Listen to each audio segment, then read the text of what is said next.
ईश्वर का दास जोसेफ पनिकारण एक पवित्र और आध्यात्मिक रूप से परिपक्व पुरोहित थे। उन्होंने अपने आध्यात्मिक साधना द्वारा ईश्वरीय वचन को अपने जीवन में अमल कर हमारे लिए एक आध्यात्मिक पिता, मार्गदर्शक और आत्मिक गुरु के रूप में प्रतीत होते हैं। यह हमें उनके धार्मिक जीवन और पवित्र सोच, विचार, कर्मों और वचनों से ज्ञात होता है।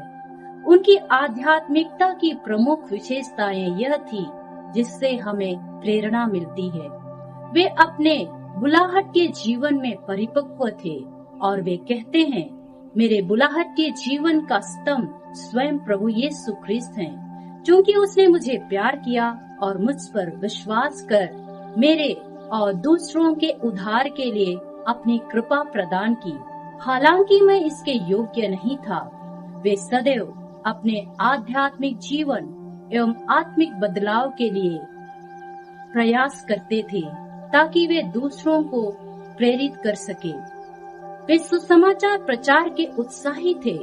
उनका एकमात्र उद्देश्य इस पृथ्वी पर ईश्वर के राज्य का प्रचार प्रसार करना।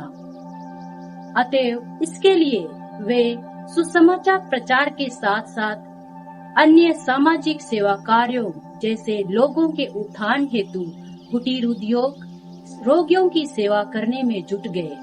वे लंबे समय तक लोगों को, गरीबों, बेघरों, बेसहारों और रोगियों को प्रभु के वचन को सुनाते थे। अंततः उन्हें यह आभास हुआ कि रोगी सेवा ही ईश्वर के राज्य को स्थापित करने का एकमात्र उत्तम माध्यम है और वे प्रभु यीशु के कहे शब्द मत्ती रचित सुसमाचार अध्याय 25 पद संख्या 40, मैं तुम लोगों से यह कहता हूँ, तुमने मेरे इन भाइयों में से किसी एक के लिए, चाहे वो कितना ही छोटा क्यों ना हो, जो कुछ भी किया वो तुमने मेरे लिए किया। इस वचन से प्रेरित होकर फादर अपने जीवन में प्रभु की उपस्थिति को महसूस किया, जो उन्हें गरीबों, लाचारों और बेसहारों में प्रभु को देखने में सामर्थ्य प्रदान की।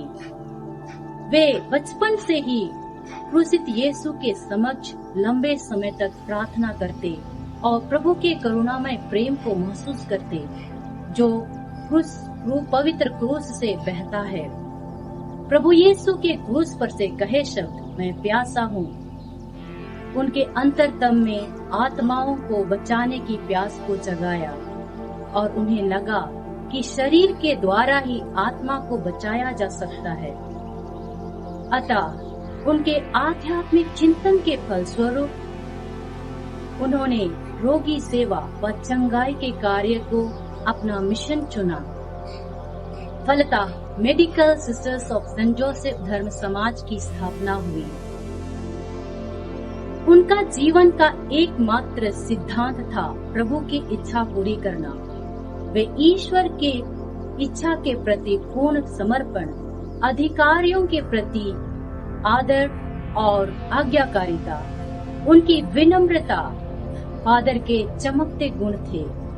पवित्र यूखरिस्ट उसके जीवन का एक अभिन्न अंग बन गया था, जिसके समक्ष वे घंटों समय बिताकर प्रभु के करुणामय प्रेम से अनुग्रहित होते, जिससे उन्हें विभिन्न परिस्थितियों में सही निर्णय लेने में मदद मिलती।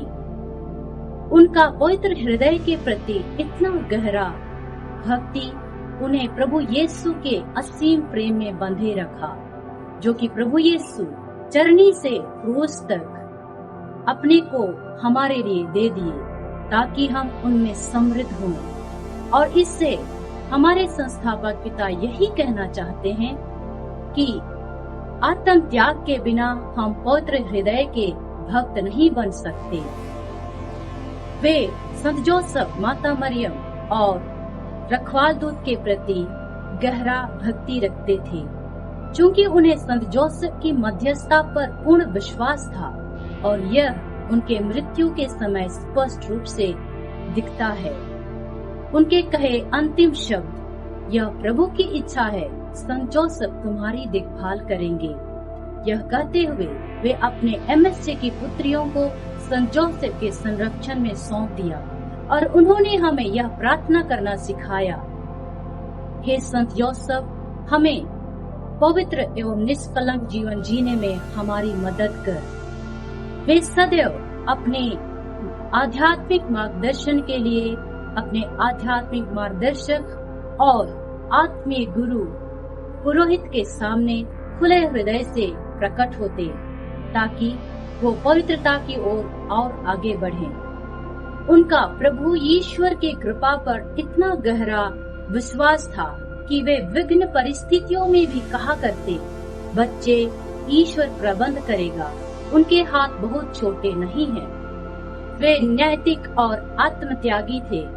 वह बहुत ही साधारण और सरल जीवन व्यतीत किया, सदैव कम से कम जरूरत चीजों से संतुष्ट रहते एवं छोटी सी छोटे कार्य करने को हमेशा तत्पर रहते।